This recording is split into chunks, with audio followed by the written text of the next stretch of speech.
Hello, this is the Lord's Legion and welcome to a brand new movie review, and this is a long awaited one as I finally got to see Venom, which pretty much everyone has been very interested in this movie for one reason or another. And even despite many of the concerns I had about this movie, I was still fairly excited to see Venom and give it the benefit of the doubt. Because clearly this movie has a lot of things going for it, both in terms of positives and also negatives. So without further ado, let's begin with this review.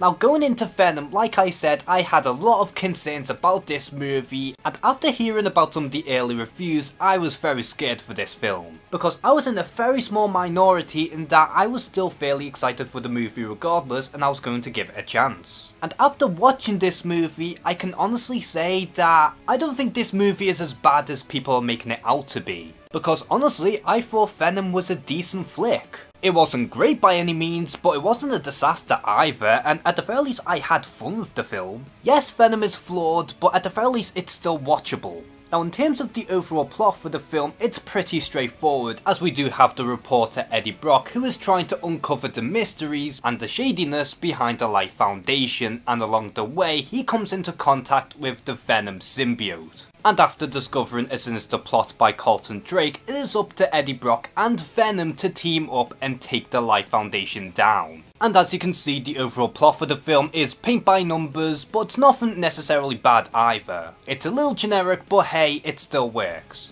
And as for the cast, Tom Hardy easily has the best performance as Eddie Brock. And you can tell that the actor is having a ton of fun with the character and he is giving it his all. And sure, they have taken some liberties with the character, but ultimately I still think Tom Hardy is a really good choice for Eddie Brock. Sure, he doesn't particularly feel like an anti-hero in any sense, but Eddie Brock at his core is a very tragic character, and I've got to say this movie does have that down to a T.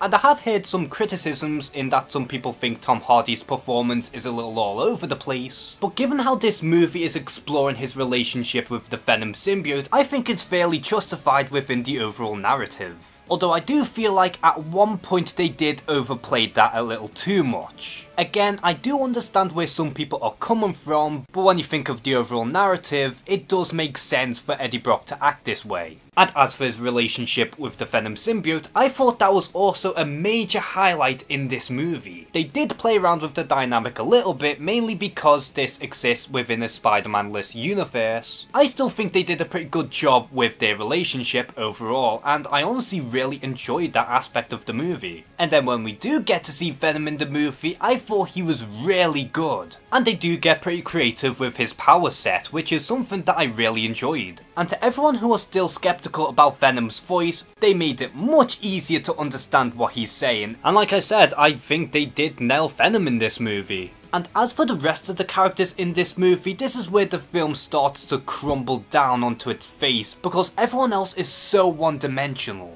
Though given credit where credit is due, Riz Ahmed does a really good job portraying Carlton Drake, or at the very least he does the very best with what little he has to work with, because like all of the supporting characters, they've all been written as one-note caricatures. And when he does eventually become Riot, it just doesn't mean anything because we all know that he's going to be the end boss and that Venom needs at least someone to fight. Speaking of which, I still don't understand why they picked Riot of all symbiotes. Because it would have been so much better if they had Hybrid instead of Riot, and it would have made a lot more sense too, but I'm getting off track here. And as for Michelle Williams as Anne Wayne, she does a fine job even though she has next to no character. Though at the very least this movie does give her more stuff to do than what most comic book movies tend to do with their love interests. Now in terms of the overall action in this movie as well as the CG, it's a huge mixed bag. Some of it looked pretty good, but other times it was very jarring to watch, most specifically with the climax of the film, because you really couldn't tell who was fighting who.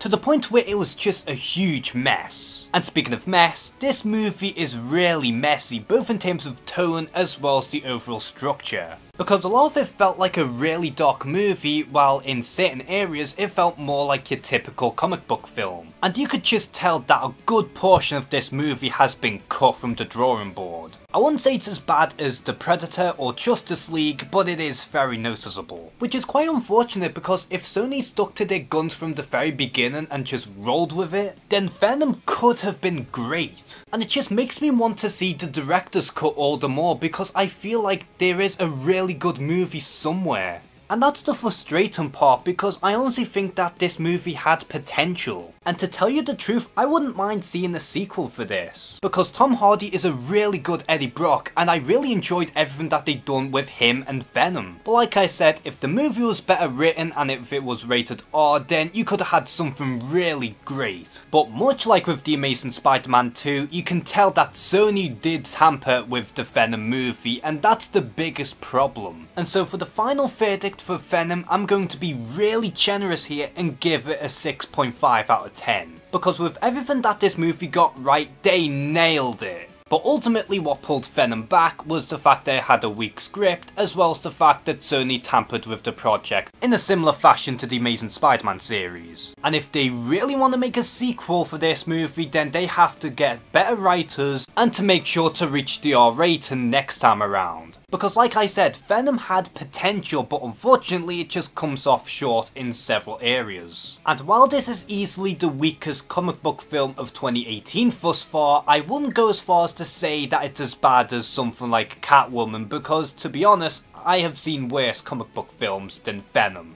So what are your overall thoughts on the Venom movie if you've already seen it yet? Did you have a ton of fun with the movie, or do you think that the film is a complete mess? Comment below and share some thoughts. And as always, thank you guys for watching this video. Please like and subscribe. Take care and have a good one.